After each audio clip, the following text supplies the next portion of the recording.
বন্ধুরা কেমন আছো সবাই? আশা করি সবাই ভালো আছো, আমিও ভালো আছি।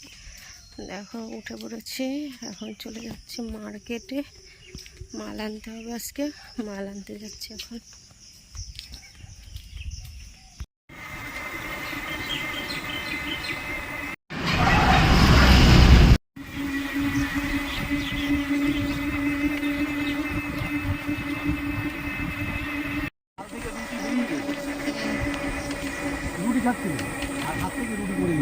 দোকানে চলে এসেছি, এবার দেখিয়ে দিই কী কী মাল নিয়ে এসছে আজকে।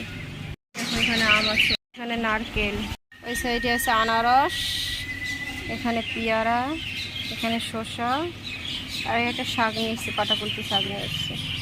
কেমন হয়েছে সাজানো বলবা বন্ধুরা, পুরোটাই। এই পাশটাও সাজিয়ে নিয়েছে আর এই পাশটাও সাজিয়ে নিয়েছে। কমেন্ট করে সবাই বলবে কেমন হয়েছে। মাল সাজিয়ে ভীষণ কষ্ট হয়ে গেছে, একটু বসে নিই, তারপর পরে তোমাদের সাথে কথা বলবো। ভীষণ কষ্ট হয়ে গেছে।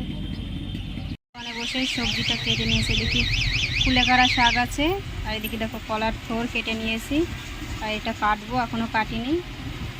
মাছ নিয়ে এসেছি আজকে, মাছ ছোটো মাছ নিয়ে এসেছি আজকে, পুঁটি মাছ নিয়েছি। পুঁটি মাছ দিয়ে শাক দিয়ে করবো, আর কলার থোরটা ভাজবো। আর মাংস করেছিলাম কালকে, সেটা আছে, আর কিছু করবো না। কমপ্লিট চেঞ্জ করে নিয়েছি, বলেছিলাম পুঁটি মাছ নিয়ে এসেছি, পুঁটি মাছ দেখাচ্ছি। পুঁটি মাছ নিয়ে এসে এগুলো যাবো এখন কাটতে।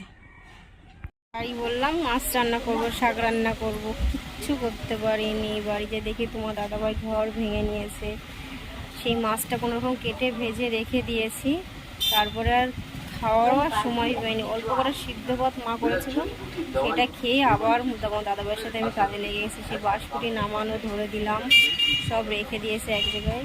কালকে ওগুলো মাটিগুলো ঠিক করা হবে। দোকানে বসে ভিডিওটা করছি, ঠিক আছে। দোকানে চলে এসেছি, স্নান করেছি 5:30টার সময় স্নান করেছি, 6টা বেজে গেছে দোকানে আসতে। এখন দোকানে বসে আছি, বাড়ি যাব, তারপরে রান্না করব, তারপরে খাওয়া দাওয়া হবে। চলো পরে আসছি। বাড়ি চলে এসেছি, বাড়ি এসে রান্না বসিয়ে দিয়েছি অনেকক্ষণ। সিদ্ধ, এদিকে কাঁকরোল ভাজা, আর এদিকে হচ্ছে কচুর তরকারি হচ্ছে। 11টা বাজে, 11টা 10 হয়ে গেছে। এবার খাওয়া দাওয়া করে শুয়ে পড়বো।